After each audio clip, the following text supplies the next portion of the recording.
Hello everyone, I hope you're all doing well. So yesterday, I was having a conversation with my client about Jeezy and Jenny Mai separating, or divorcing rather. My ear just started ringing. Jeezy filed for divorce from Jeannie Mai. They've been married for 2 years. And the whole world is shocked. Do you hear me? They are shocked because of all of the illusions of what relationships look like and how people automatically assume because something looks a certain way that it is that. If it walks like a duck, talks like a duck, it's a duck. Yeah, no, it's not. Not always. So we were talking about it, and this morning I actually saw a clip where he was talking about his reasons for filing divorce, and his reason is because he doesn't feel like he can grow any further. What I have observed is I don't really know much about Jeezy himself. I don't really know much about her either, because celebrities are people just like anybody else. So there isn't really any celebrity that I kind of like follow and, whatever. But I do discern energy whenever I see them, or, see something that they're doing, anything that they're talking on, speaking on, or whatever, and I can discern energy. I've seen him in the past, like before they had the child together, but I see her more. I see her everywhere. And she is talking about him and talking about their relationship almost everywhere that she goes, more or less. And I'm observing this particular energy coming from females lately, and it is my belief that this has a lot to do with why these relationships end up turning bad. Here's the thing. Jeezy is the way that it's been shown to me, he is a divine masculine. He is a man, and a divine masculine does not have to be a man. I'm speaking about him specifically. This is not about gender. This is not about anything except for exactly what it's about. But he is a man who was put here with a purpose. What that purpose is, only he knows. Only he knows. There is nobody else that can tell him what is right for his life. He has to make that decision for himself. I saw earlier today a clip where Tamar Braxton was talking about how the only reason, two reasons a man would leave his wife is because another woman is making him leave or making him get divorced, or something having to do with cheating. And that's just simply not even the truth. You can't make a man do anything.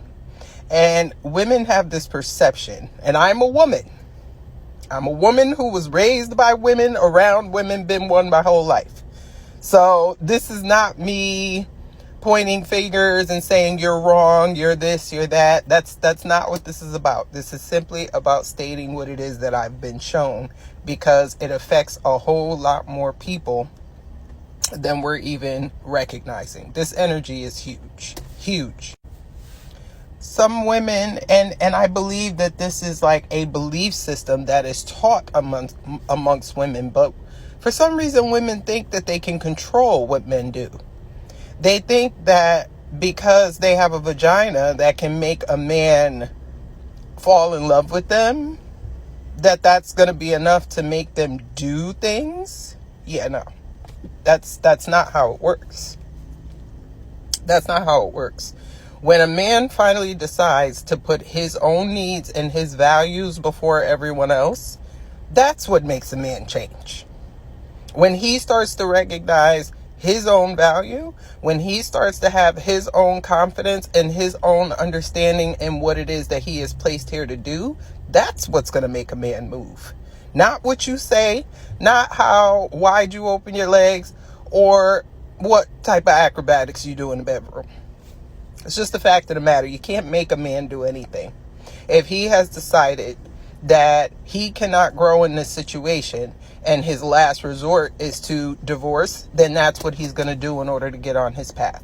Once he is finally on his path and once he finally knows who he is, that's what's going to happen. And there's nothing that's going to get in the way of that. There's no conversation, there's no manipulation, there's no nothing that can be done to get in the way with that, because again, he's divine. Ladies,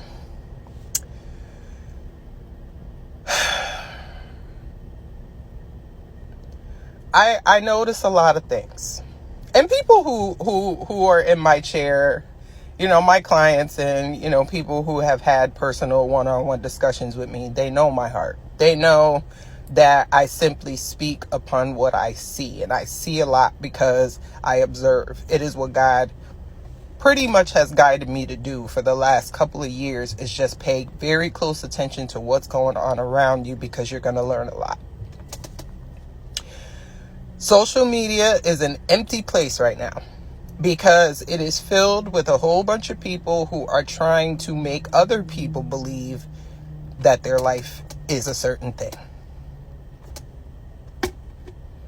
The pictures of what they're doing, forcing your husband, kids to take pictures and make everything look like it's good on the surface.